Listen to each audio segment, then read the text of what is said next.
All right, you're on the Arms Room with Glenn. John is unfortunately gone for a few weeks. So Mason is our main guy with the show. Mason, how does it make you feel? He has no microphone today, so I can make fun of Mason all I want.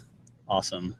And for all our... What's different than So for all the listeners, you're going to be super excited to know what's coming up later. Today we are at Taser International with Steve and Doug. So we're going to kind of skip all of our normal, banter about current events and everything. We're right to business with the guys from Taser. So we're here at the Taser International headquarters. Steve, Doug, how you guys doing? Doing great. Thank you so much for coming on the show. We really appreciate it. No problem.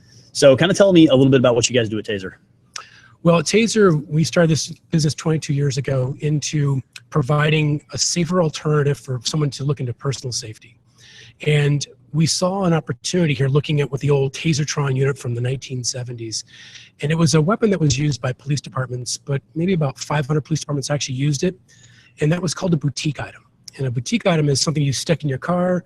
You may get a call out where someone's catatonic and you've got a long time to deal with this person.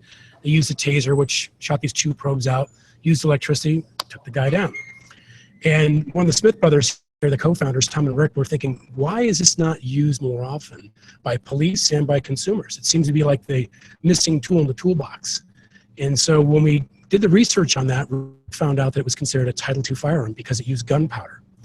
And he developed a air taser, which was the compressed air version of that, with the original inventor, Jack Cover. He assembled a team of 5 of us. I'm one of those 5. And 22 years ago, we developed the air taser. And that air taser was a tool that was going to be used for law enforcement and by consumers to stop someone that's dangerous, put them down for 30 seconds so you had time to put them either in cuffs, or if you're a consumer, time to drop that weapon, let it do its work. You run to safety, call 911. And that was the original mission, and it's morphed now into this beautiful 100,000 square foot building, and we're in 107 countries now, and we're into body cameras. So we've really parlayed ourselves really into this law enforcement technology company now. And the equipment's changed a lot too. You took us up earlier to the museum, and some of those old tasers were huge, like hair blow dryers or something. They were massive, and now obviously we have something we can put in pocket. There's a lot of really cool advancements there as well. Doug, what do you do here? I'm a mechanical engineer in R&D. So I do a lot of the weapon testing, help with design of new hardware, and then any kind of troubleshooting or any of that stuff that we need to do for. Sometimes we will support investigations also of a situation that's happened, and they need more information to make sure that the weapon was working as it's supposed to, that it's basically working as specified, and that ensures that they know that, okay, well, in some of these cases we go through forensics with them and demonstrate the fact that there was no electrical discharge to the individual, and yet they're suing the department for, I got tased for 30 seconds, and you find out we have physical evidence that shows that there was no contact with anybody. So we do that also. Now, both of you guys is important to mention because I asked you guys this before the show. And in fact, most of the guys here that I talked to at Taser have all been tased. Yeah, the vast majority of everybody that starts here has the curiosity of a cat. Yeah. And be careful what you ask for. But the reason we want to encourage that, I call it the barbecue factor. Because imagine if he goes to a barbecue, the first thing they're going to ask when they find out he works at Taser, dude, did you get hit by one of those? Oh, he probably didn't, right? Yeah, he did. And then you can explain it. Right. So now we can take the time to educate people. And no, that's quite cool to do that. And if you're going to be selling this product, and everyone here is a salesperson. I mean, you're selling your neighbor on this concept because they don't know how it works. So if you're going to do it, there's no better way to explain it than having gone through an exposure yourself. So we don't do it for torture. It's not required, but the vast majority of everybody wants to do it. Now, I know we get asked a lot of questions about tasers, from the training side of the house. People ask us all the time, like, well, should I get my mom a taser, or should I get my, cousin a taser or whatever, because they can't legally carry a gun, or they don't want to carry a gun, or maybe that's just not, what's in their lifestyle. Sure. How realistic is it for a taser to really stop somebody? Very realistic. And go back to our core roots. We really made our name for ourselves by working in law enforcement. And those are the world's most skeptical buyer in the world. It's got to work.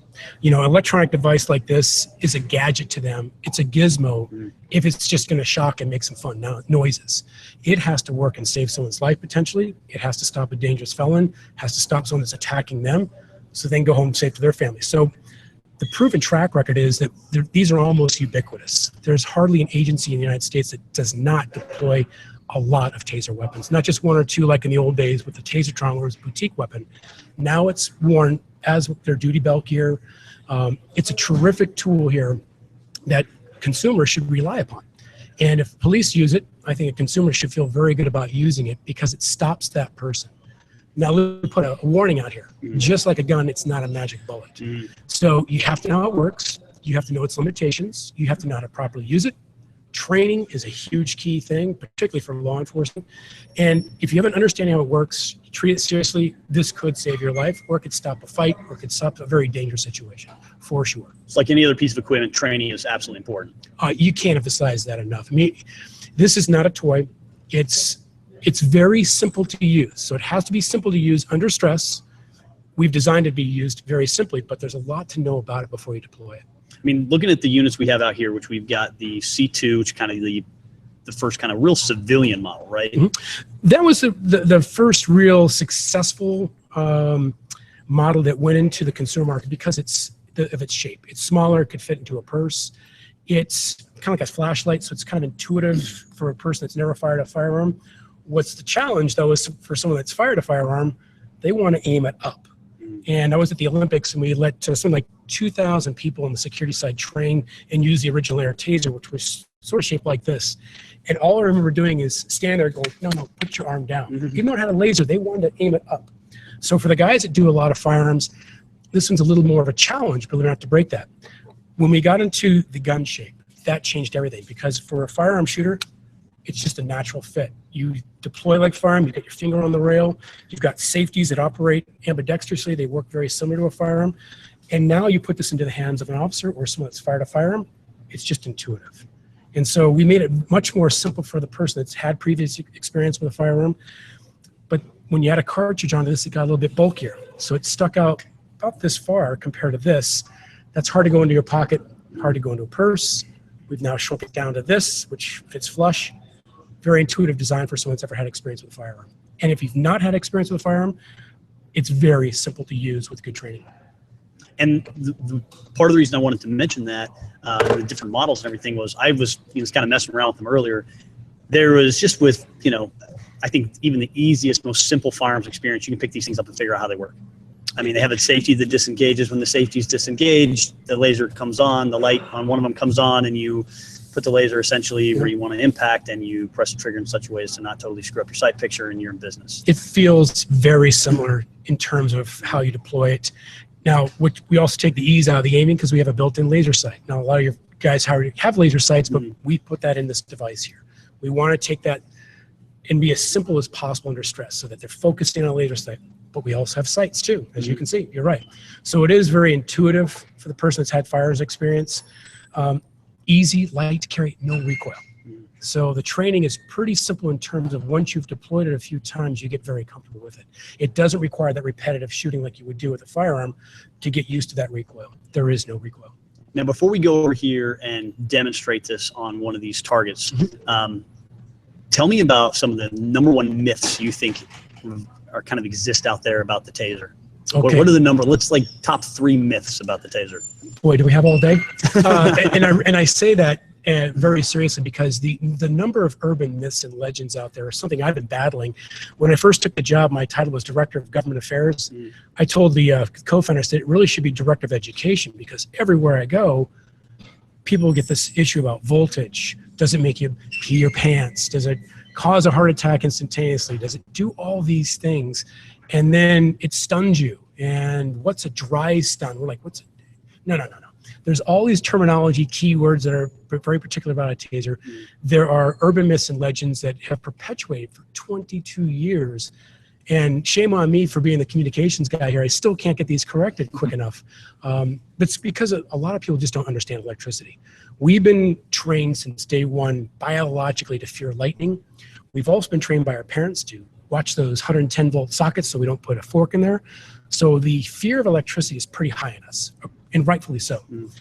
But we also don't have a good understanding of it. So if we go back to his experience of math and science, and maybe he's in high school, he may not know what voltage and wattage is, may not remember it.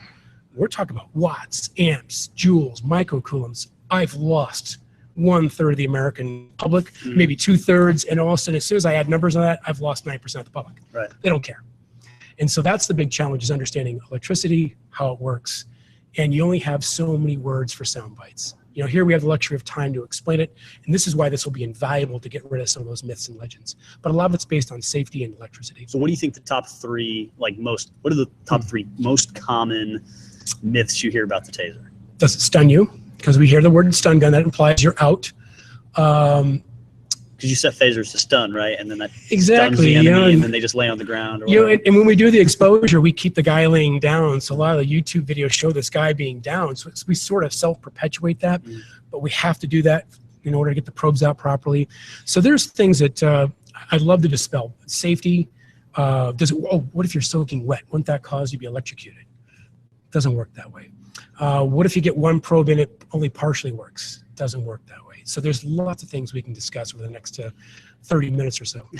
Now, one of the myths that I think that got disproven to me just earlier today, as we were just discussing this, was the whole idea of the two probes having to make contact in the skin. And Doug was telling me about, one probe goes in, it doesn't even have to be in the skin. It can just be in the clothing.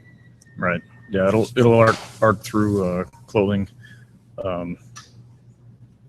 It'll also arc in open air. So if there's a gap in the clothing to the skin, you can still arc to it. You said about an inch or so ish? It's roughly about an inch, yeah. It's inch to inch and a half. It depends on some of the other environmental factors, but roughly in that range. And you can see, obviously, it arcs across when you just do the test firing. Yeah, I mean, it's arcing right there. Yeah. At least an inch, if not more. So obviously, About an inch and a quarter right here, we're arcing across. I'm gonna do it real quick. Yeah, So go ahead. that's an arc. Camera can see. Now that arc, we have to get down range to somebody to keep that distance between that person. Then we have to spread it out. And that's a bit of a challenge to explain that to people. But where it works is if I aim this at somebody, you're gonna see a laser dot. That's where the top probe goes. And one of the things I use on radio in particular is if you can make a peace sign, point it out straight, you're aiming where that top laser goes, but look at that middle finger going down at an angle.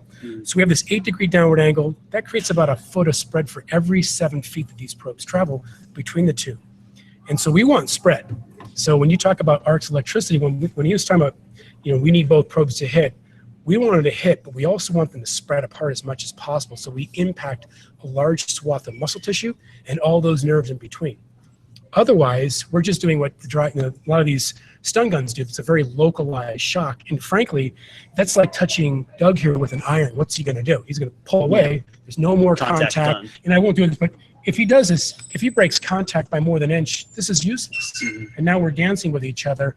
And that's what we don't want to do with these stun guns here. We want to propel it. And we don't want to have him just flinch away and disconnect. We want to stick those two barbs to him so he's stuck to that iron, if you will. Now he has to go through that entire 5-second or 30-second cycle, depending on which tool he's hit with, either law enforcement or the consumer model. And that way he's stuck to it, but there's things that can occur in the field that could prevent that from happening. And as you mentioned, an inch. We need, if it's more than an inch thick, we're going to have a hard time getting the electricity. So even heavy clothing or stuff like that could certainly prevent this from happening. It can, but again, that's where we go in depth in the training because you want to hit where clothing is tighter. So for law enforcement, they would have the smarts and wherewithal that maybe hit somebody in the back where it's nice and tight across those shoulders. If it's something dangling down here, we don't want to hit that because as you fall down, it could pull away more than an inch away. Okay. As soon as that happens, the effect stops. There's an instantaneous recovery. So what about wintertime? I mean, around here in Phoenix, wintertime, people don't wear really thick coats, but certainly other parts of the world, people get plenty cold in the wintertime. So with a big, thick coat, how's that going to handle a taser bar? Well, there's several ways around that. You can aim for legs in particular. Now, that sounds like strange for the firearm shooters, but that's the beauty of this. There's no recoil. We've got laser sights. We've got time usually on our favor. It's not usually a rush shot. A lot of these things are not quick. Okay, but the okay battle here with boom, quick shot. These are timed out. We've got lethal cover there typically. We've got another officer ready to go in there to cuff under power. So we can actually take the time, especially with our dual laser versions, to hit a leg. Or we can go inside between where the jacket hasn't been buttoned up or where it's tight across the back. So the officers are trained to know where to go with that. And I can assure you that that's the case because we're used in places like Minneapolis Ottawa, the world's coldest capital in the world. It's used by the RCMP and the Ottawa police. So it's used in those cold climates, but you have to be aware clothing is an issue. Absolutely.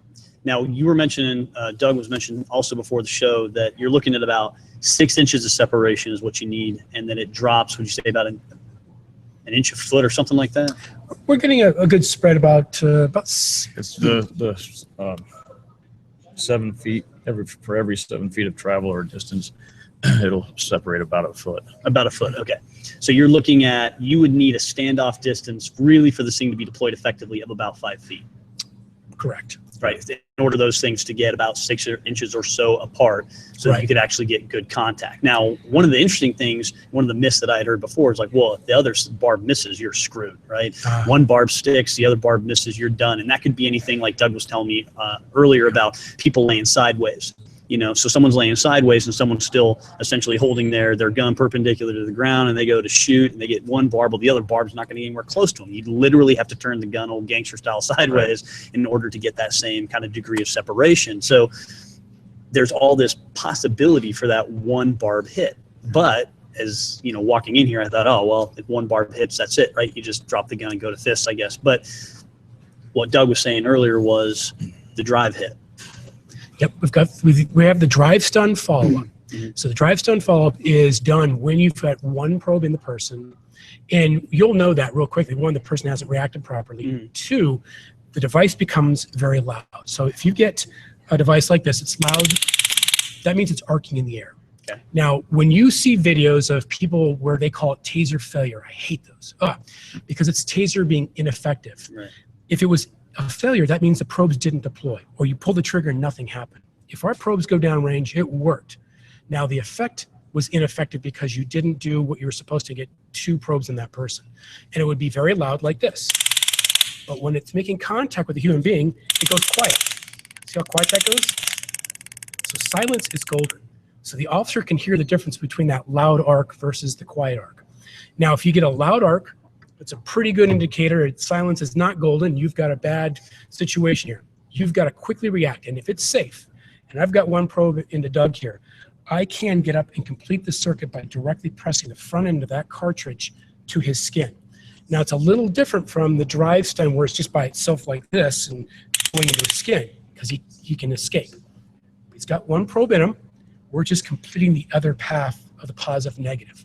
Once we do that, now we've got all this muscle tissue, and he's got a lot of muscle to work with and a lot of nervous tissue. Now we've completed the circuit. And as long as we can hold that there, we're going to cause an incapacitating effect. Which is really important from like a, a retention position. Because I mean, so much of our training, for what we do is so close quarters work, and so obviously trying to deploy something at 5 feet, man, that may not be an option. And you draw that thing out and you're working with it, you're trying to get a shot, everybody's moving, no one wants to get shot kind of situation. And eventually maybe that distance closes inside of that 5 feet. You go ahead and you deploy the taser because it's the thing you got in your hand, and you get one barb hit or you get 2 barb hits, but they're not far enough away, you're not getting a good contact. All I got to do is continue to potentially close that distance, stick it inside the thighs. Doug was mentioned earlier, the neck, of course, there's lots of good nerve endings there. Stick it in the neck, stick it in the thigh, stick it on the leg, stick it in the low abdomen, anywhere I can get it. Yep. So, I mean, at that point, it's kind of like a stun gun, but the difference is they're going to get the full ride. Yeah, because the electrodes spread. Yeah. Yeah, and none of that, let me just get one of the urban legends. People call it dry, D-R-Y, dry stun. I can't tell me reporters do that.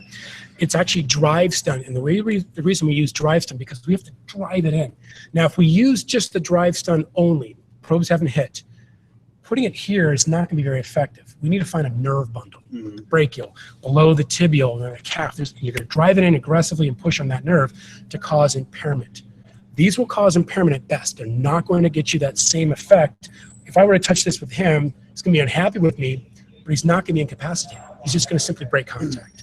Don't show us what that looks like, Steve. I'm just kidding. It'll be a driving effect for myself with his fist in my face more than likely. But the key is it's a drive stun fault. You're driving in there. And sometimes you get people that just pee there and it's like, no. You really got to hammer it in there. Find a nerve bundle. We'll see a lot of drive stunts, unfortunately, on the ass. It's a big muscle, but that's where I typically take it to show people it doesn't do a whole lot to you. Before trainings, I used to do the trainings, I would do my hip or do my forearm. And I had to do a live show with Geraldo Rivera because he kept saying, we all know that all you have to do is just touch somebody and they're stunned for minutes. And I kept saying, Geraldo, that's not how it works. So finally, I had the device with me. I just said, zap to my arm and go, that hurt. But I'm still talking. I didn't get thrown off my chair. So you have to remember what these things can and can't do. It's a very important feature. So here's what I want to do, Steve. I want to go ahead and fire some of these things with the training cartridges at the target. And that way people can actually see a deployment, see what it looks like. Then we'll come back and talk a little bit more about it before we do our exposures, which I'm very excited about. That. So let's talk about the training cartridges real quick, because we're going to be firing, what are you going to be shooting at? We're going to use the X2, which is our latest device. It's has a built-in backup shot. And so it's 2 shots. Instead of the X26, which is 1 shot, pop the cartridge, reload, another shot. Correct. And if we were talking about all these issues where you have to do the drive stun follow-up, now, instead of just having a single shot, now a lot of people think that when you have a single shot, there's no backup. What a lot of the officers do is they carry a second shot here. I've got the secondary cartridge carrier here. So they'll put that there and simply reload. 5-foot close quarter combat, you're not going to be able to reload that quick enough. Right. With this, now we've put the 2 shots built into the device. So if I deploy it and miss with 1 probe, I can quickly pull the trigger and get a second shot. So that's the key, is to have a backup shot, and I can still do the drive stun follow-up. So I've now doubled my chances of success with this. Okay. So this is kind of the future of the technology, is that the multi-shot capability. Now, quick question on that. If I shoot, let's say I shoot and I only get 1 probe contact with the first cartridge, and I go ahead and use that second shot. What if I only got 1 probe hit on that one? Do those probes connect? Top and the bottom. If you have a top electrode and a bottom electrode from the other one, it's still good to go. Okay.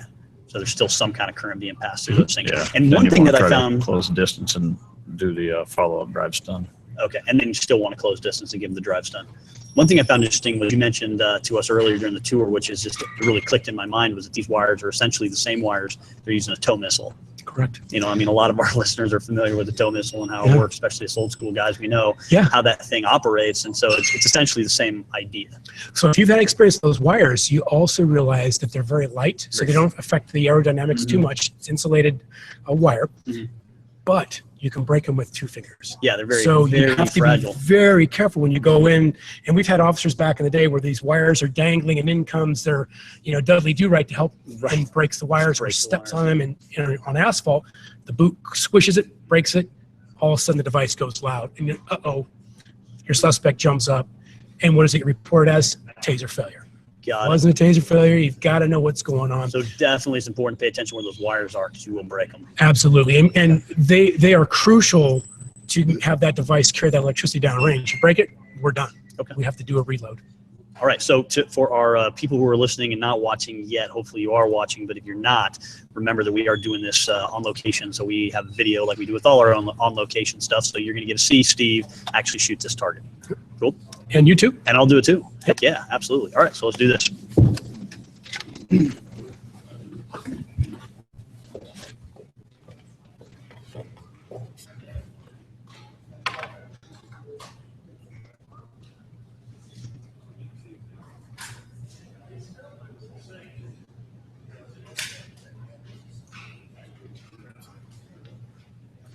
Whenever you're ready.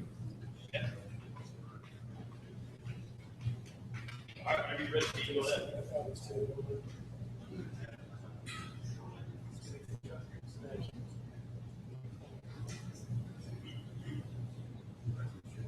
Okay, we've got the X2 here. What I'm going to do is put the safety up. You'll see it's the upper X2, so it's flipping up. So tell me I've got 2 15-footers right here in the back. I'm going to do a simply aim right here, pull trigger once. See, I can split the belt. I've got it from there. One below the belt line. Now we're incorporating all this core muscle. We're getting that thigh, we're getting those stomach muscles, and that will cause probably a good lockup. Probably this guy is going to what's called the flyweight stage. And that's when they lock up really tight and tend to fall over.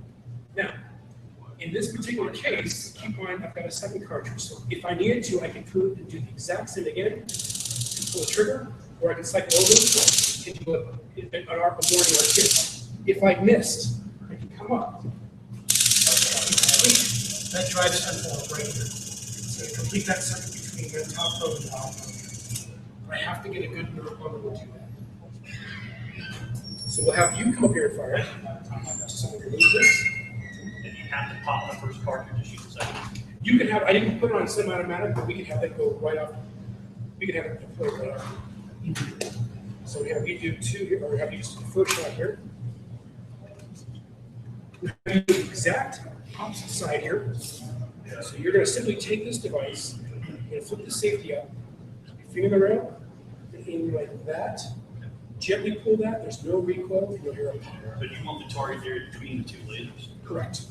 So I'm going to have you. Yep. That's going to. It's going to tell you exactly where both probes are going. The bottom is blinking. That's why it's blinking. All right. And you can let go of that trigger, and it goes for 5 seconds. And you Count go it down. Correct. Okay. So that's how the device works. It's very simple. How no recoil. Yeah. A little bit of bang.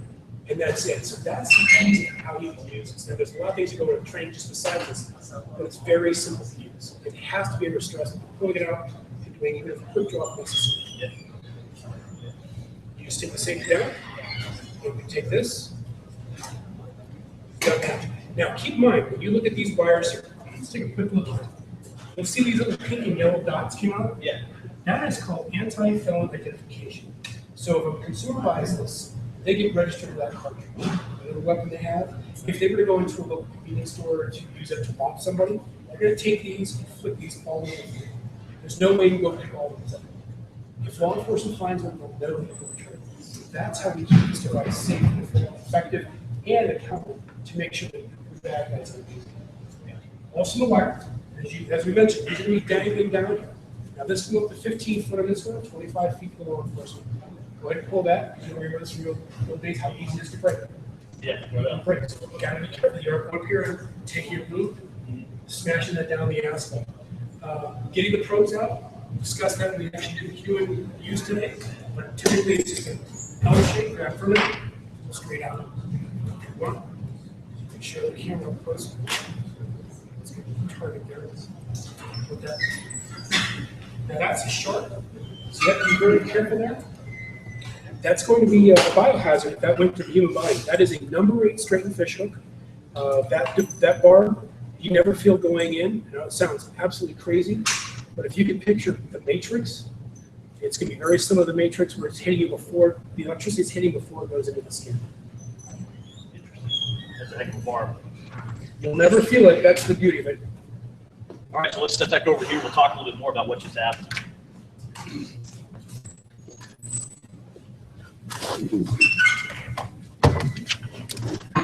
I would be remiss if I didn't say nice shot. Oh, thanks. So yeah, that's a very, very interesting setup because I mean you kind of imagine in your mind. I mean, you said they travel about 150 feet per second or so. I mean, you kind of think in your head like, gosh, that's really slow. Like that wouldn't really, someone could move very quickly, but it was there. I mean, in the blink of an eye, it's there. Yeah, there is no dodging that. Now, if you've got a running target, that's obviously hard to hit a moving target. Sure. But we rarely get people that get hit, don't get hit when they're moving, but it does happen. But if you're just standing there, it's pretty tough to miss. But again, if that bottom probe, if you don't have that dual laser, that bottom probe, there's a little bit of a guesswork for you knowing how far you are away, and that probe could have gone right between his legs. That's why you need to know the drive stun follow-up. And that's not a taser failure. That's an ineffective employment. You've just hit the nail on the head right there. Yeah. That's exactly right. And then we train the officers how to handle that. Now, hopefully we got the drive stun follow-up opportunity, or they have an X2 where they can take the second shot, or maybe there's a second taser on scene. But if not, you're going to see that a headline as a taser failure when it was just simply ineffective. So I want to talk about the different models before we do the exposure. So the different models, we start at the top, we go with the X2. That's your latest and greatest. Yep, that's 2 X2. shots, that's the one we just used. Yep. Simple safety, pull it out. It comes in kind of that Serpa style holster. It does. And then, it's pretty tight fit. I was messing with it earlier. It's pretty tight. So once you get it out, as soon as you flip off the safety, the lasers are going to turn on and a light turns on as well? Correct. I mean, obviously it's hard to see in here because we're fully lit. Yeah, once you put in a cartridge, now I've got a live one here, so I'm going to be very careful here. But when you flip that back, you're seeing what's in the bay. Right. We've got cartridge bay 1 and 2. It'll tell you what that is. And then at the same time, it also gives you feedback if there's any errors that come up. Maybe it's found a diagnostic. If there's a major error, don't use it. All these warning signs will come up. It goes through like 200 quick system checks before it kicks everything on. And when you see that bay ready to go, it's good to go. And when you deploy it, that bay becomes empty. So you know that that bay is no longer one you can use. I also saw that it counted down 5, 4, 3, 2, 1, or whatever it was, or I guess it counted up actually. Yeah, it'll give you the 1, 2, 3, 4, 5-second 5, warning. Yeah, and tell me like, hey, you got 5 seconds to do whatever you need to do. This person's Yeah, we call that the window of opportunity. You've got 5 seconds to cuff under power. That means you don't just stand there, wait for the 5 seconds, and go down and cuff that person. When it's safe, that's when that person's cuffed. Now, conversely, for a consumer, they're not there to cuff them. So for the consumer, especially like if my wife were to use this in the house, that's to use it. It works for 30 seconds. You place it on the ground. You get the heck out of Dodge. Call 911. Get to safety. Let the weapon do its work. Now, a lot of people are going to say, why would I leave a $399 weapon behind? Well, of course you will. Your life's not worth $400, and we'll replace it for free. That's the beauty of it. As long as it's been used in self-defense and we get a police report, we'll replace that for free. That's awesome. It's an incredible guarantee for that person to not go back guaranteed to forever. You can't guarantee your gun like that. It's going to be taken into evidence or whatever. You may never see it again. And that may be the case. The police may even take that. You're right. So we want that person to be empowered back with what they used safely. We're encouraging the proper use. Don't go back for that device. We'll get one for you. Get a brand new one. Now, the X2 is law enforcement only? We do have the public defender version that's available for the consumer as well. It's about a $1,400 device right there. Okay. So the X2, 2 shots. Now, the way we just shot, you swapped out the cartridges. I shot, we popped the cartridges. But you said there's a semi-automatic version to it where they can essentially pop once, pop again. We could have done it back-to-back immediately without having to toggle back over to the babe. So I typically like to have it in the automatic mode. I didn't have it set to that. I used a different one instead. My mistake that was my mistake. I normally check that. No, that's fine. That's fine. Now, the X26 is the taser that's essentially replacing, which any of our law enforcement listeners will be very familiar with. The X26 Single-Shot Cartridge, got to reload to shoot again. Any other differences between the X26 and the X2, especially in the actual cartridges themselves? Yeah, absolutely. This cartridge looks completely different. It's much bigger. It's our original cartridge design that we've had since 1994. It's a single shot. This is a single shot, but here you put the 2 of them, you get double shots. With this, these are distinctly different. This is our original flagship model from 2004. This was the one that really put us over the top. It was a small weapon. Our previous model was the M26. Our most effective device when we first came out was the M26. That kind of broke ground for us in terms of stopping a truly focused person, but it was big and bulky. And when you carried it, you look like Yosemite Sam carrying a 9mm, a 40 caliber, a 45 on one side, and you had this equally bigger size weapon on the opposite side. So you look like Yosemite Sam. Big, 8 batteries in the butt. I mean, that's a lot of size. We shrank it 60%, and we can actually get even smaller if you don't use the backup cartridge holder here. So it was very successful for us. But it's a 10, 12-year-old design, and so it's analog. We've gone fully digital with both the X2 and now its replacement, the X26P. Looks almost the same, does pretty much the same thing, but they're enhanced, they're digital. They give you more reports. Now, a lot of people don't realize that when you pull a trigger of this device, when you turn that safety on and you arc it, you've just now recorded that I've turned that on for a second. It's going to record the time, date, duration, internal power, and the internal battery strength.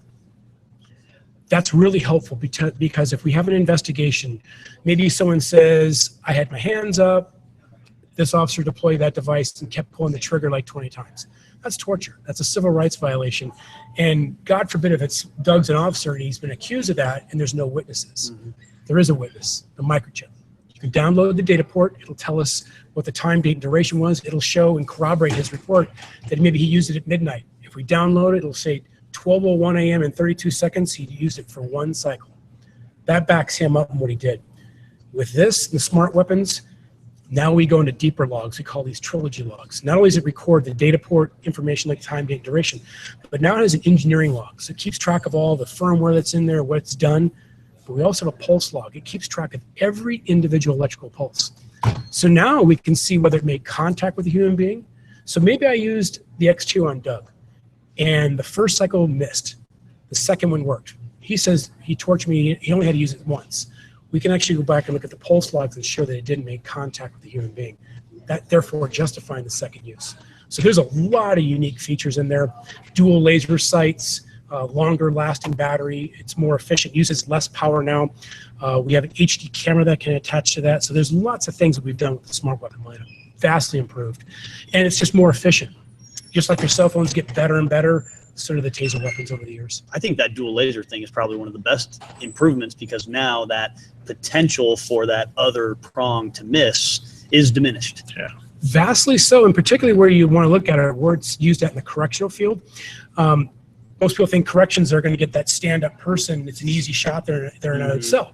Not so. They're canting themselves behind things. They know what the Taser does. They'll go horizontal.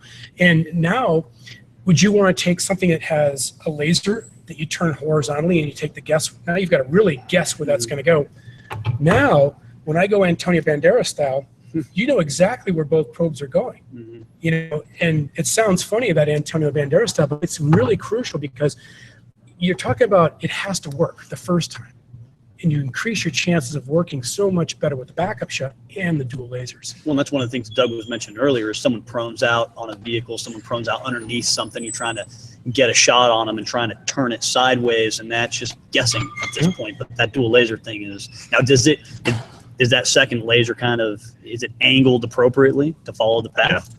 Yeah, so that's what's nice about it, is it takes the guesswork out of, if you're shooting an 18-foot shot or a 5-foot shot, you'll be able to see where the trajectory is. So you'll see where that lower impact is going to be. And you can kind of look at it too from distance. I mean, obviously under stress, in the dark, in the rain, whatever, you're like not going to be like, is that exactly 6 inches? You're not going to know.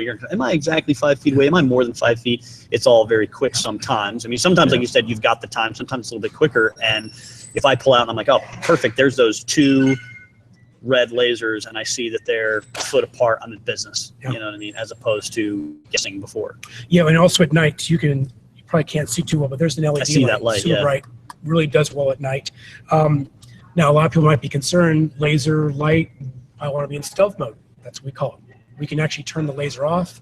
We can turn the laser back on. We can take the LED on. I mean, you can program it to do whatever you want. So you're stealth mode tasing people? That's right. We have the stealth mode. So if you have an operation where you have to be quiet, don't want to be seen, we can do that too.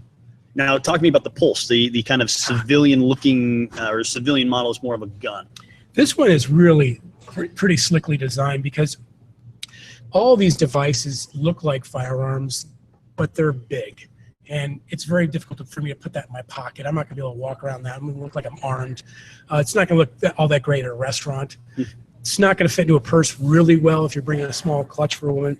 This, once you fully load it, that's it. This is completely loaded now. It's ready to go.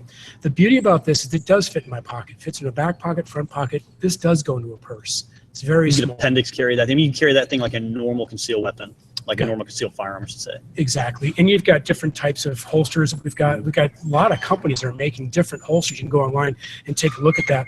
The beauty of this is that it's simple to use. We've taken a lot of the fun stuff that's in and necessary for law enforcement out of this to get it down to that $399 price. You're going to get a kit like this. You get 2 cartridges. We want them to practice at home. There's instructions, there's a target. We want them to explain how the device works, and then now they've got a backed up shot that they can carry for their own personal safety. So this one's really nice. It aims very easily. It's easy to shoot. It's very simple to use, and it's all about simplicity while under stress. And it's got the light and the laser on it too. So it still gives you, not the 2 lasers, but it still gives you a single aiming point, which is good, and still gives you the light for low light conditions. Now, how about training cartridges? Training is such a big thing for us. How much is a training cartridge? I mean, because is it cost prohibitive for people to go out and practice once every couple of months, make sure that they're proficient? It is relatively something that, and again, that's why we include 2. It's about $20, $25 a shot. And so that's not cost prohibitive for someone to practice every couple of months, though. How much ammo does someone blow through at the range? Oh, absolutely. I mean, yearly is good enough for the consumer, as long as they've fired it enough. You've got to do the first one, though. If you don't do that, it's a big mistake, because you hear the bang, it may scare you. They've got to understand there's no recoil. And until you feel that, when I say no recoil, then you expect something to happen. For a guy like firearms, when I say no recoil, maybe you really knew it wasn't going to recoil, but it's just still, I was startled that there was no recoil at all. Yeah, especially when you hear the bang. But when you hear a bang, you want to make sure you've got that so it doesn't surprise you under stress. And so obviously if you deploy that in the field, you've got to have that practice shot. I would do it once a year. I mean, I get to do a lot here because I do a lot of demonstrations for people and for television. And I'm thankful every time I do it. God, it's really easy to use. Mm-hmm.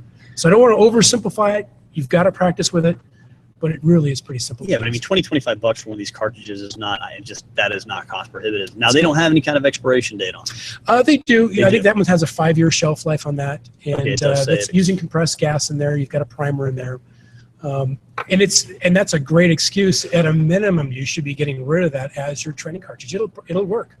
So use that as your training as it expires. Just get more of it. But they have a 5-year shelf life on them. And they're clearly marked at the back. Yeah, I saw that. So Yeah. I mean, that's, again, as you mentioned, that's an easy reason to go out and use them every now and then just to make sure that they're still working. Now, moving down from the Pulse, we've got the C2. C2, yep. C2 is very non-threatening looking. You could walk around a parking lot almost with that thing and no one. Yeah, and we've got different colors we've put out there. We've really gone now to, we've got cut it back to 2 colors now. We had all these different colors in the past. We had yellow, pinks, we had camouflage. We tried all these different things, especially back when cell phones were being colorized, and that was a thing. iPods were in different colors. It didn't really do a whole lot for the sales in terms of the color. People typically bought the black or they bought a yellow or something like that. But very simple to use. It does not look threatening.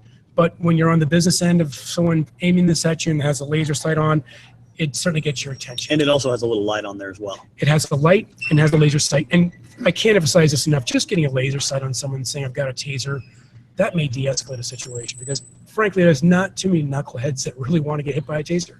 I mean, really willingly, you know, I think when you see Except for the someone, 2 knuckleheads we had signed up for today. yeah, that's true. I take that back. I stand corrected. But you know, most people don't want to have that experience. And, and like in Britain, it's like an 80%, you know, drawdown rate. When they draw that weapon, they put the laser sight on someone and say you're about to get hit by a taser. They have 80% compliance without even firing the tool. So that alone, you know, if you're walking into a garage and you feel threatened, aiming that laser sight down the LED light and say, I've got a taser with me, it's going to get someone's attention. And it's just there. It's easy to get. You can grab it out of your pocket, grab it out of a purse. We've now rebranded this. This is now called the Taser Bolt. So we're rebranding a lot of this. We're really putting a new emphasis back in the consumer line. You know, we're so focused on law enforcement. We're trying to, you know, expand the product line. And this really was the next generation. People wanted the subcompact design. And this is what the customer wanted. You know, so if you go to a gun store, like we've got Scottsdale Gun Club here, you'll find these there. You know, they thought, oh my God, you finally made one that looks like a gun. That speaks to our customer. Or for someone that doesn't want a firearm, the husband or the salesperson can talk about, well, this is just like my firearm. And honey, this works really easily. It's pretty simple to use. And it feels empowering to have that. Well, what I like about the whole idea of a taser, and you know, we're such like anti-pepper spray, stun gun stuff for the average person, because they never train with them, they never practice with them, they don't know how to employ them properly. But what's nice about the taser is I can draw a taser, I can point a taser at somebody, hit them up with the laser and the light, and potentially, maybe, you know, defuse the situation. If I don't defuse the situation, I can employ the taser without breaking any laws, right? If I draw my gun and point into somebody and I'm definitely not justified in the application of lethal force, then that is against the law, right? But I can do that with a taser, and, you know, if I'm in that dark parking lot or whatever, I can walk around with a taser in my hand, and, you know, if someone becomes threatening, physically threatening, verbally threatening, whatever, you can point the taser at them, light them up with the laser and everything, and say, hey man, I've got a taser here. As opposed to you couldn't do that with a firearm unless you were in an actual lethal force situation. As we know from a civilian setting especially, most of those lethal force situations are, you know, they're happening before you realize they're happening anyways, and so to, you know, try to employ the firearm quickly is difficult, whereas a taser is something you almost preemptively deploy. You just nailed it. I mean, it's not a deadly force tool at that point. Now the other thing is flip it on if it gets found in the home by a kid. You have to still treat it like a firearm. You gotta lock it up, keep it safe. But let's just say that your son gets it. God forbid he hits his buddy with this, because it's the wrong thing to do. Right. The worst thing that can happen is an eye shot. And barring an eye shot, the other kid will go to school the next day. So there's something to be said about amazing learning experience. Could be an amazing learning experience, and it won't go through a wall either. So if you have a discharge, it's not going to go do some hard, you know, physical damage to pass the building. It's limited by its 15-foot range. So there are some things here that, you know, that give you different scenarios in which you could use that. And you're right, you're not escalating to a deadly force situation sometimes.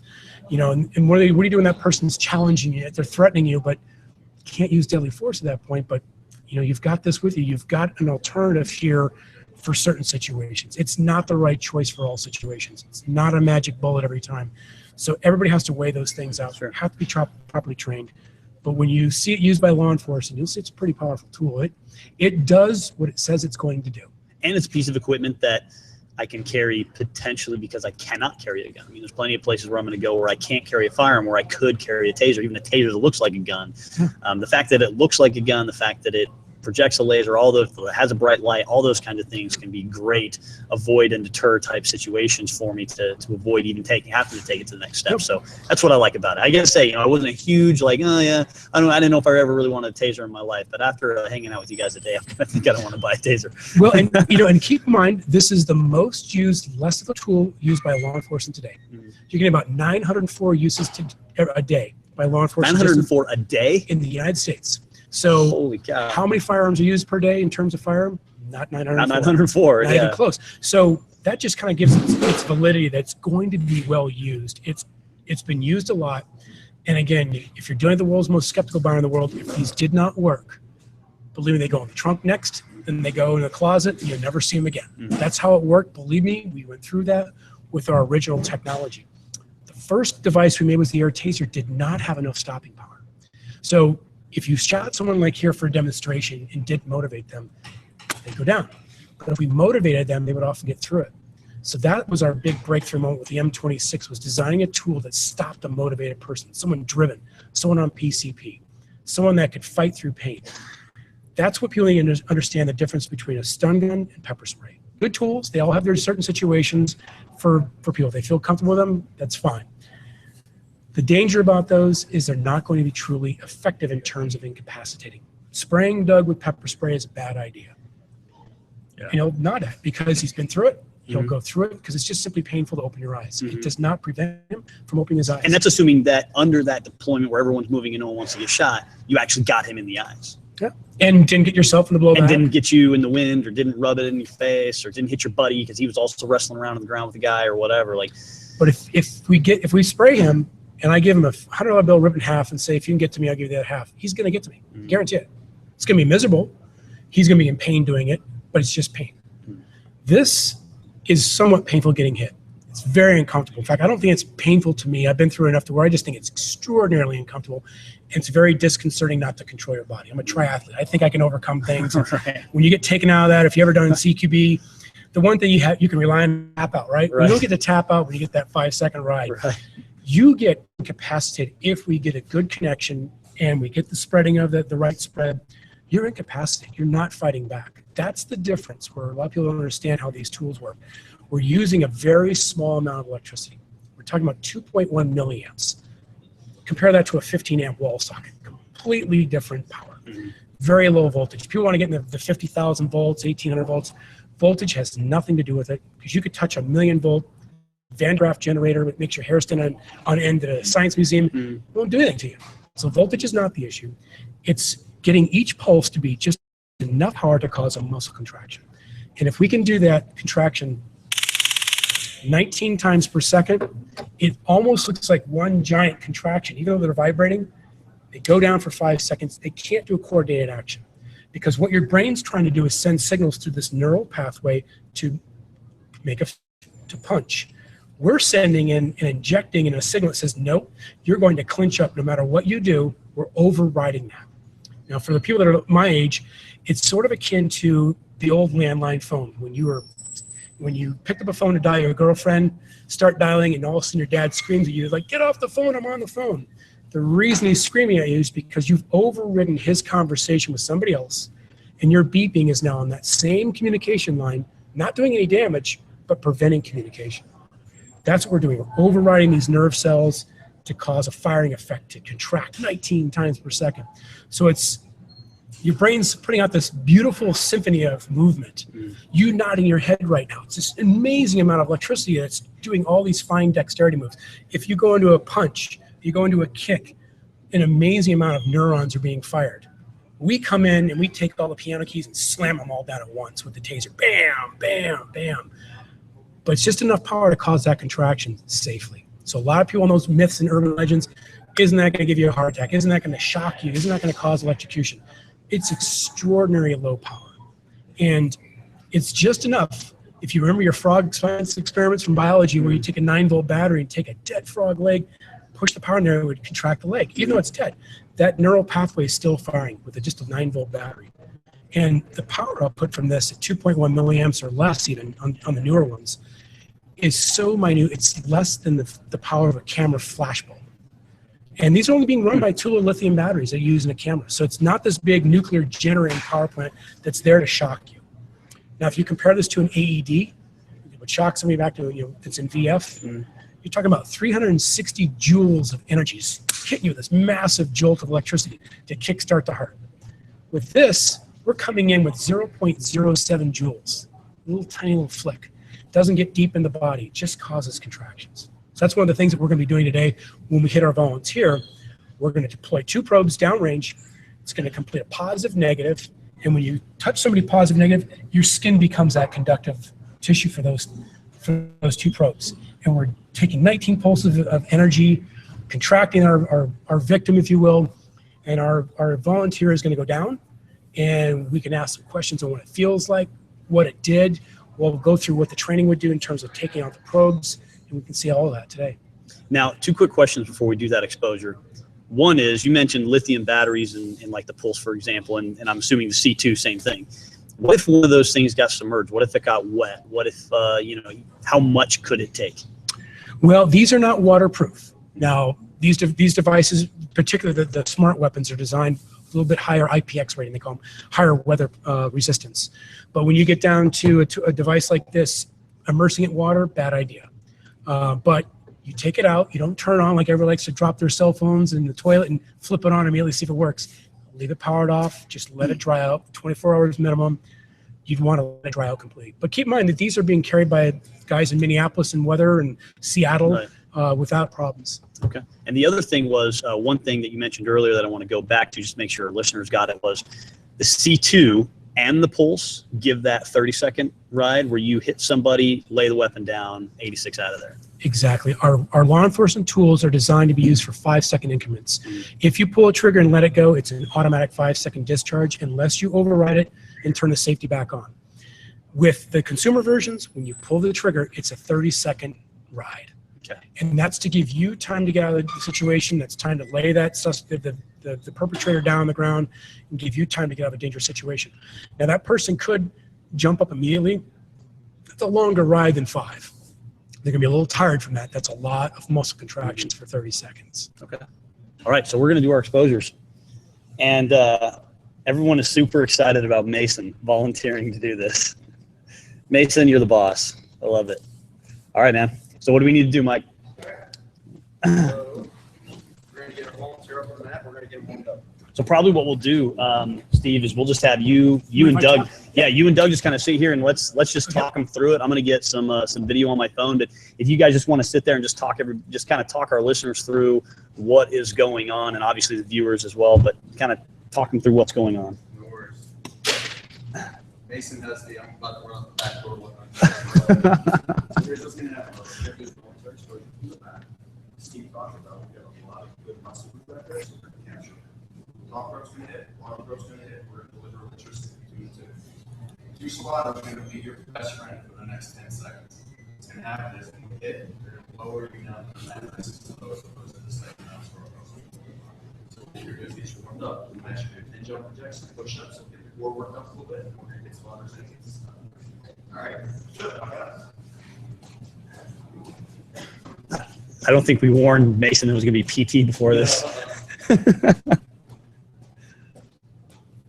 Best part is his family's going to take this for like an hour and Yeah. so we're watching him and his expressions going through. It looks like he's done some push-ups before. Yeah, good old Sergeant Miller over there. He's knocking them out. You're really smart guy, you're really strong. Yeah. So all these guys have brought Obviously, Mason is very smart. You are all Slaughter's going to get in. It's going to happen based on support training. They're going to bring your forearm across the front of your body. They're going to lower you down as soon as they hear the throat. They're going to get up and then they get back. You get down on that, just go to the right. Don't try to jump up right away. Don't try to reach around and grab the throat. You get that. That's going to extend the cycle where your body. Once we're done, I'll come up and we're going to lift up. Pull the throats up. show the audience what you look like. Stand up, give you a coin, 5-second run, it's a coin, and then Steve's going to talk to you about what the effect will be. If I could offer one advice, relax. It's the best way to do it. Just simply relax. We're going to do a back shot. So I don't want to have a clothing disconnect. So I do have to shoot twice. So this is a loving environment here. Taser. We talk shit. Come on, Mellors. Lead the way, man. Spotters ready? Yes, sir. Taser. Down.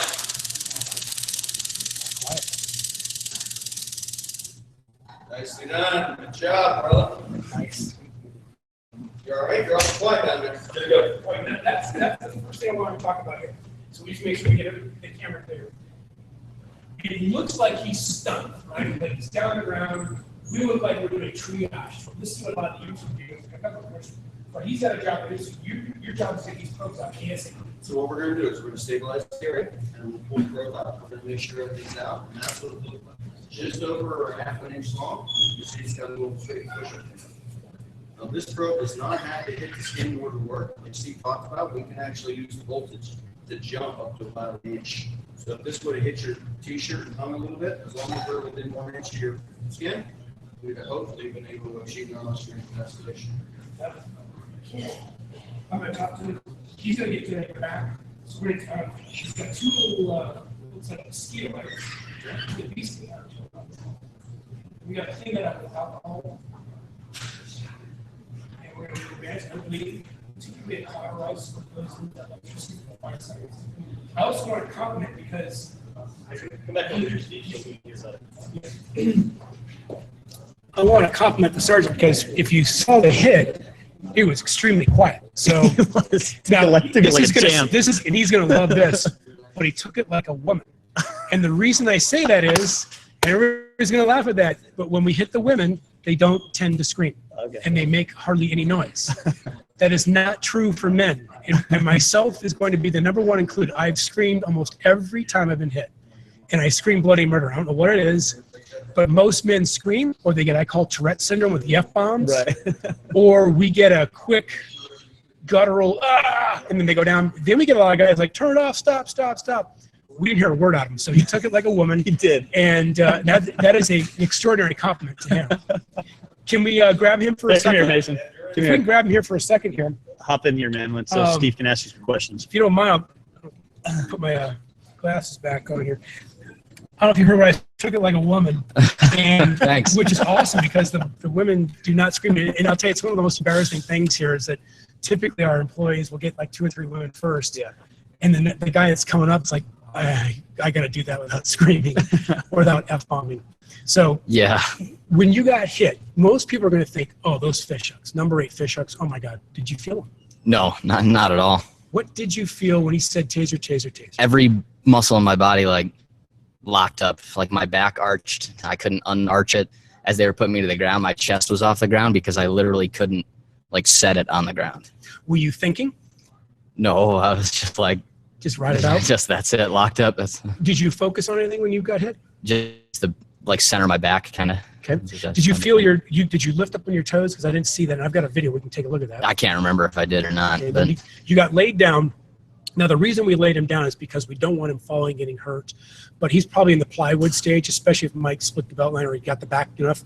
He's going to just be laying down straight like that. And that way it's just safe for him.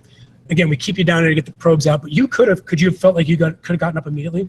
yeah, And I think that's the warning to everybody here is that don't get the confidence with a taser that because you've knocked this guy down, it's almost like mission accomplished. It's not. For the officer, he's got the double duty of getting that guy and cuffing him.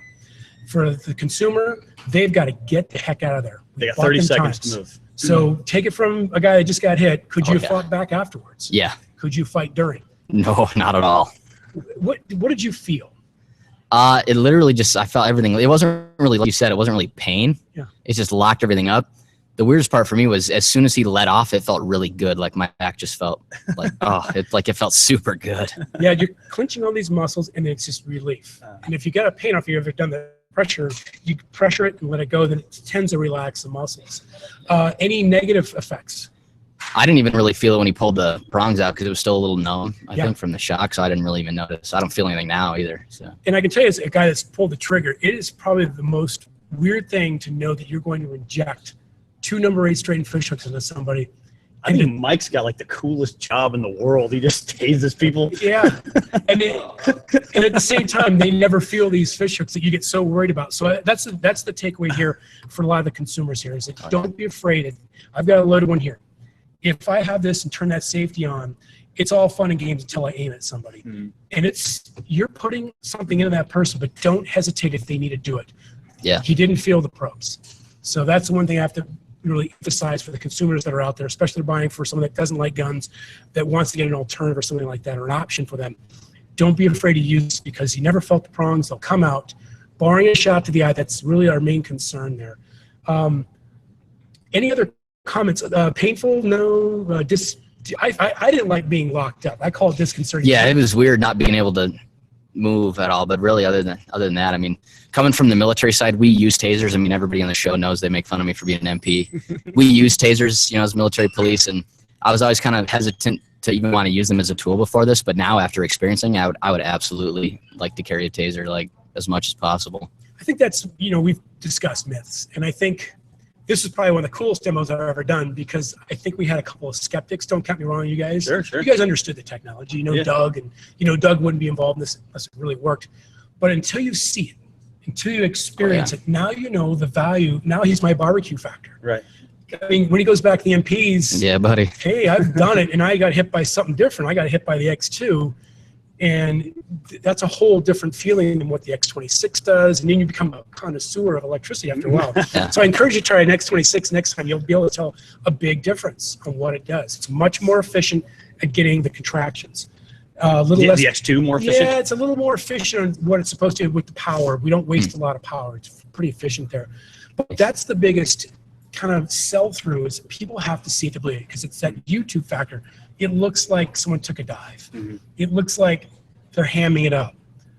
You know, he could have screamed for all we know, but he didn't. But we get let's scream. We get people like F-bomb. We get all these different reactions. But the one reaction we get that's consistent, they go down. Oh, yeah. And I think as an MP, that's what he wants to know is it. Yeah. But you also know you're going to have to cuff and get that guy under control ASAP, or he's going to have to justify why he used the second trigger pull. Absolutely. And for police, they have to justify each trigger pull to a court because it may come down to a civil rights violation. First one was a good use. Second one, he'd already capitulated, was already cuffed. You know, things like that can come up. So it's a real challenge that guys like Mike have to cover in training. So it's not just a simple tool. You have to know how it works. And the MPs, I hope, get a little more training.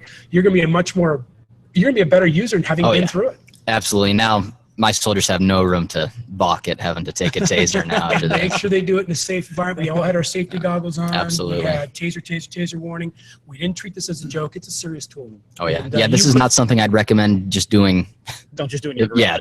Please don't do that. Yeah, we all just sat here and watched a guy do this on a tweet that did it on a lazy boy. He hit his chin. He could have gotten severely hurt. Yeah, that's terrible. Of what we stand for here. This is serious stuff. We don't treat this as a toy. That was awesome, by the way. Yeah. Now we've got another exposure. It was a good ride. Oh, we do? Awesome. Here's why. Because we have one of our students from Independence Training, listener of the Arms Room, and employee of Taser, who's never been tased. Now we are going to increase the barbecue factor yet again.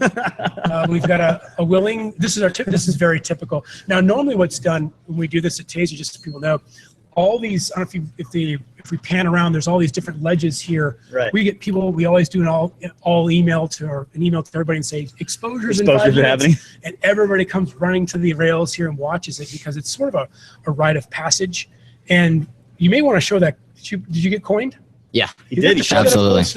Go coin. That's something you don't get one of those. You earn one of those. That's called the 5-second ride. I like that. And I hope he gets that focus really well because that's special. And you only get that when you've done the ride. That's called riding for 5. And we do a pretty special handshake to do that. Now here's another exposure. I'm gonna put my goggles back on here. Let me do that, and we'll get ready here.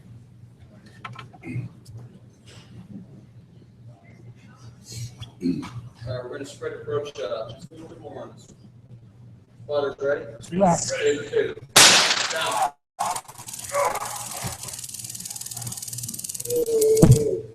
There you go. Good job, guys. All right, let me. I'll do some my color commentating here. Good. So give a thumbs up if you're good. Glad it's over, I'm sure. Now, what we saw there was a bigger difference. Notice where the probes get. Go ahead and do that again, Mike. We split the belt line, guys. When we say splitting the belt line, a lot of people misinterpret that. You are grabbing not just his back muscles, which is a boatload of muscles, nerves. We've split now his core back muscles, and we've got his butt. That's got the bottom half. That's taking out his legs. He arched back, and he went plywood, guys. And we had a hard time lowering him down. That's what the importance of the spotters is so key here. And he had a bigger effect because we got more muscles. Now, took it very well there. Mike, I would have screamed on that one for sure. He didn't. He grunted, and that's pretty common for most people. They do that grunt, especially when we get that full lock up here. Let's pull the probes out. We've got alcohol swipes on there. We'll do it with Band-Aids next. So now when he gets up here to talk with us, and that we'll kind of wrap up our show with Brad's comment. But I noticed, and maybe it's just different locations or whatever, but I mean, he took one directly in the butt cheek and one in the back, as you said, split the belt line, and he looked a lot less comfortable than Mason did. Mason had a completely different exposure because we got all his back muscles and a boatload of them. But again, when you hear that term split the belt line, that is so crucial to guarantee a better effective rate. It's a little more brutal in terms of what it looked like. I'll tell you, if you get these videos, I hope you can be able to play them back because it's a vastly different exposure. If we split the belt line, our chances go up higher for success. And he got blasted pretty good there because by going into that butt, as I was talking, you're getting upper quadrant, lower quadrant. So many muscles in that core. Your core is not just your front, it's your back, that lower part. It's his butt. It's a big muscle group. That back, all those nerve bundles go right to that lower extremity. So he lit up. His back was arched. So let's give you a second to compile your thoughts. First of all, did you feel the probes? No. What did you feel immediately? It was just instantly every muscle from the back all the way down to my ankles, like calves. Both calves were just spasming, cramped up. Everything in the back, but everything. And I'll bet if we look at the video, I bet he stood on his toes involuntarily, and a lot of people get cramps on their calves because we got the lower.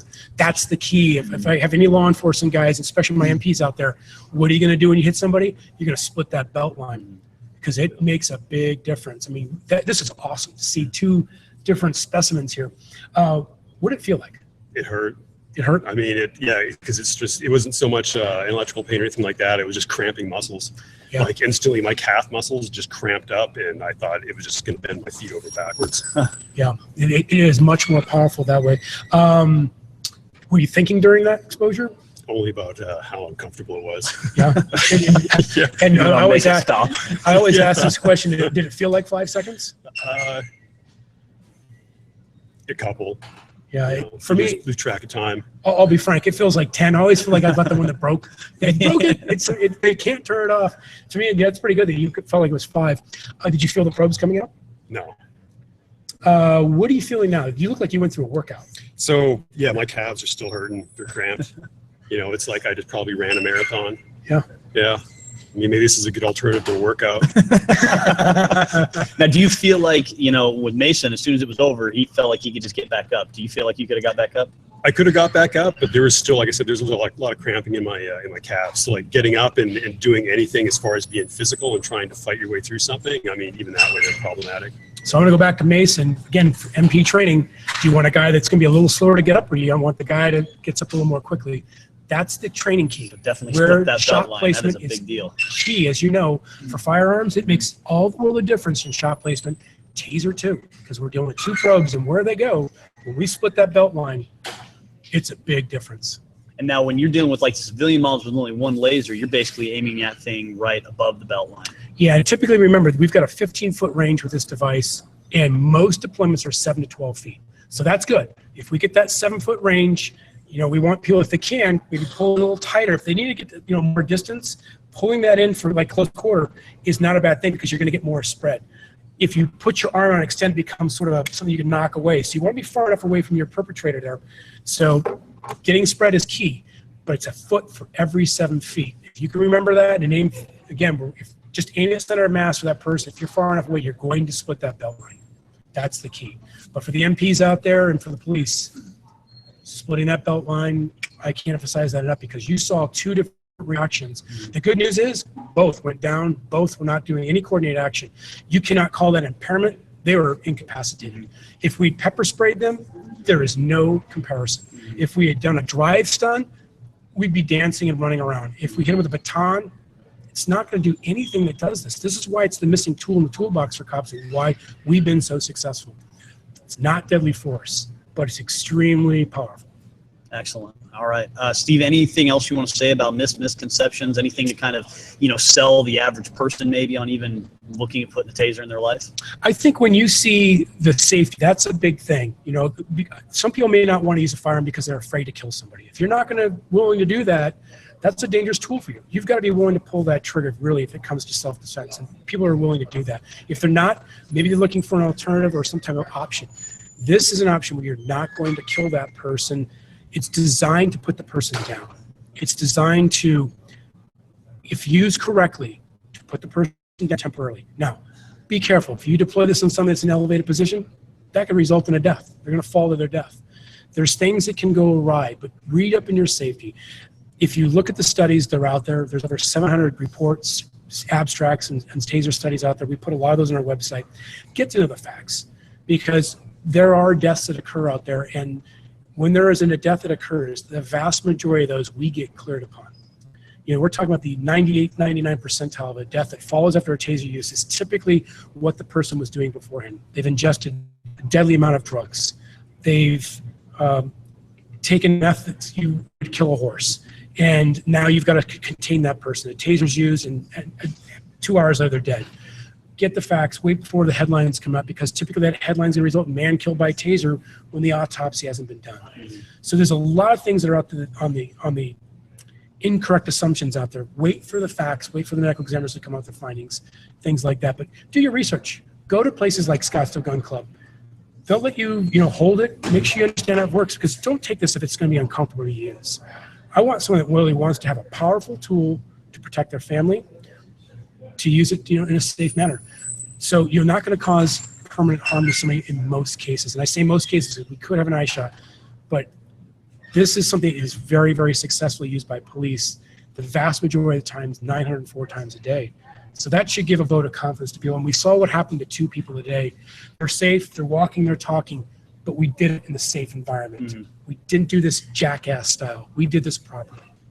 Excellent. Thanks, man. And obviously, Taser is easy to find. Plenty of information out there online. People can check them out. Check you guys out online. You're on social media. You were just doing some Twitter stuff. So obviously, there's tons of places where people can get more information about Taser for anyone who's been living under a rock and doesn't know what Taser is. And there's tons of local dealers. It's rare these days you go into a gun shop and don't find some kind of Taser product on the shelf. So plenty of opportunities there as well. Steve, thank you so much. Thank you very much. And thanks for taking the time to not only just to see it, but to feel it. Hey, kudos to you guys for standing up. It's taking one for the team here, guys. Yeah, they both for did. Taser and for your team here. It's awesome. Mason, well done. Doug, thank you so much, man, for all your technical info. Appreciate it. And it's been a really cool place to visit. We went and we saw some of the production line. We went and saw where stuff is made. You guys have a cool operation going on here for sure. Thanks. But let me emphasize, Go ahead. This product comes from hundreds of people. There's 650 employees here. Guys like Mike keep guys safe. Guys that are on the design team, the R&D side. If it weren't for them fixing issues that come up, that develop better products over the years, taking voice of customer and saying, could you do that? Could you get a double laser sight? Yeah, they come up with these great ideas. Could you get a holster that does this? These are the guys that make Taser successful. There's a lot of people that make us one heck of a team here. And as you got to see in the production line, a lot of quality goes into this. There's a lot of heart, because people have to go home safely on both sides. Suspects too. There's guys that get high. They need a right to go home too, and this may be used on them. They got to go home safely, but same with the cops and same with the consumers out there and our employees. Thank you for the opportunity. Absolutely. Awesome. Thanks, Steve. Appreciate it, man. Thank you. All right, for our listeners, remember we are part of the Heroes Media Network. Make sure you check out the other shows out on the network. We're the best show, of course, but there's other shows available. Next week, we're going to have Under the Shield in our normal studio talking with us about stress coaching and resiliency, and a little bit of information about how to transition out of kind of more dangerous jobs like military and law enforcement, just kind of become a regular Joe again. So we're going to talk about that next week with Under the Shield. Until next time, stay aware, stay safe, and train hard. You've been listening to The Arms Room.